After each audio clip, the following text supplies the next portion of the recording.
So first things first, where do you go about actually buying this kit? Well, a company manufactures them called Bitcade.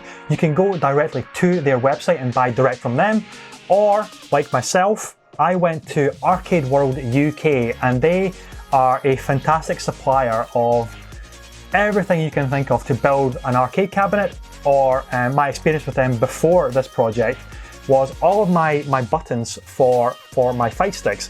So I went and bought everything from there. I sourced it on their website, basically individually, put together a bit of a pack, and then just bought it all immediately from them, and their service is impeccable. So as you can see, I went for the 24 one, and it all comes white, and you basically start putting it together. So the Bitcade flat pack arcade cabinet is only one tiny piece of it. It's expensive. It's actually one of the most expensive parts to this project, but it is only one small part. Like, you need all the buttons, you need the joystick, you need the gates for the joystick, you need the actual PCB boards, and that is basically a circuit board that you have to basically wire up. It's an incredibly complicated process, but once you get the hang of it, it becomes pretty simple. I'm not going to go into too much detail with that. There are other YouTube channels out there that do an amazing job of explaining all of that in way better detail than I possibly could. But we'll spin this around and I'll show you what the inside of it looks like.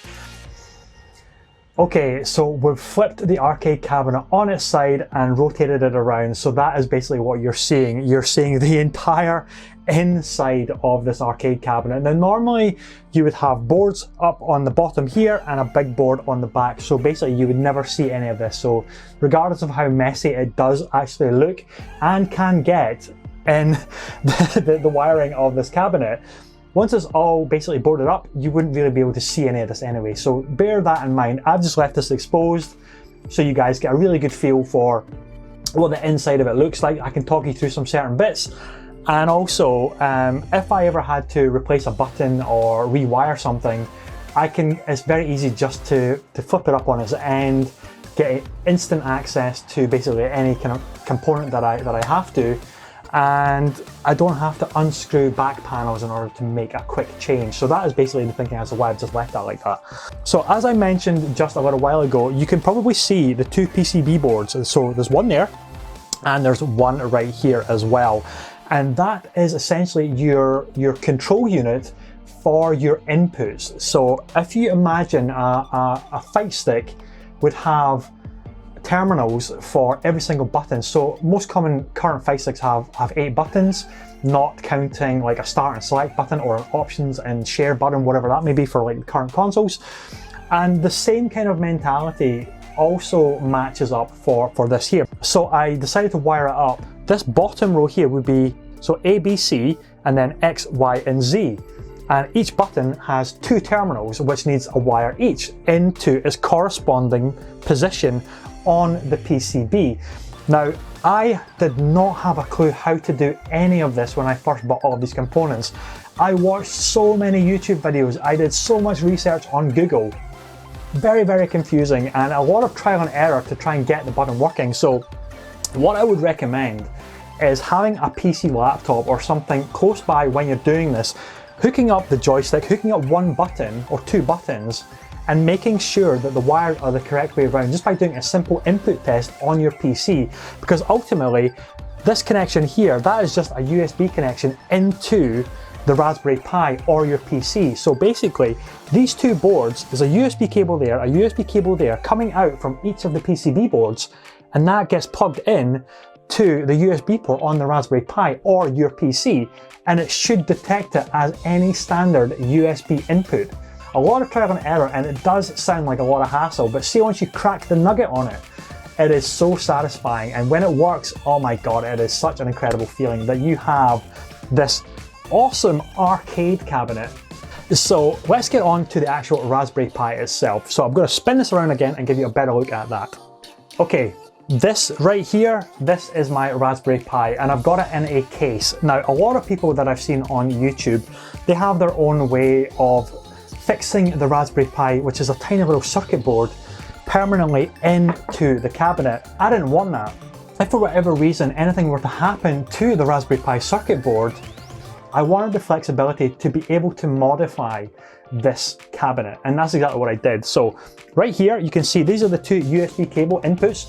They're coming directly from those PCBs that we mentioned earlier. It's velcroed in, so I just take that out, and basically there you go. That is my little Raspberry Pi. Power to the display, so that is my HDMI connection. It's a micro HDMI to full-size HDMI, and that obviously works the monitor. And then this is a safe power down USB-C switch, which will be a standard USB-C power supply to power the Raspberry Pi. So if I just unplug this stuff, and what you'll see, this is a standard Raspberry Pi. So you've got your connections there. I've got some cooling going on here. There's a fan. I've got some heat sinks, so make sure the whole thing doesn't overheat. Pretty awesome. And that basically has a micro SD card in there. And that is where you load up all your ROMs. Right, so that was a lot to go through, and I know I probably confused the heck out of almost everybody there, but hopefully it gave you an insight into what goes into sourcing and creating your own arcade cabinet. In this case, it was a bar top cabinet. Now I know there's a lot I missed out, such as where you actually get your ROMs, how you install them and put them onto the Raspberry Pi. I'm not going to cover that, but please Google it. All the information is there, and it is easy enough to figure that part out for yourself. But for now guys, take care. If you have enjoyed this video, then please remember to ask any questions, put it in the comments, let me know what you thought, and I'll do my best to answer all of them. And of course, remember and like and subscribe, and maybe tell your friends about it. Help support our little channel, because we are growing, but we are of course very, very small, and I'll do my best to continue to bring you more videos like this, and maybe some other stuff as well. But for now guys, take care, have a great rest of your day, your week, and we'll see you again very soon. Bye bye.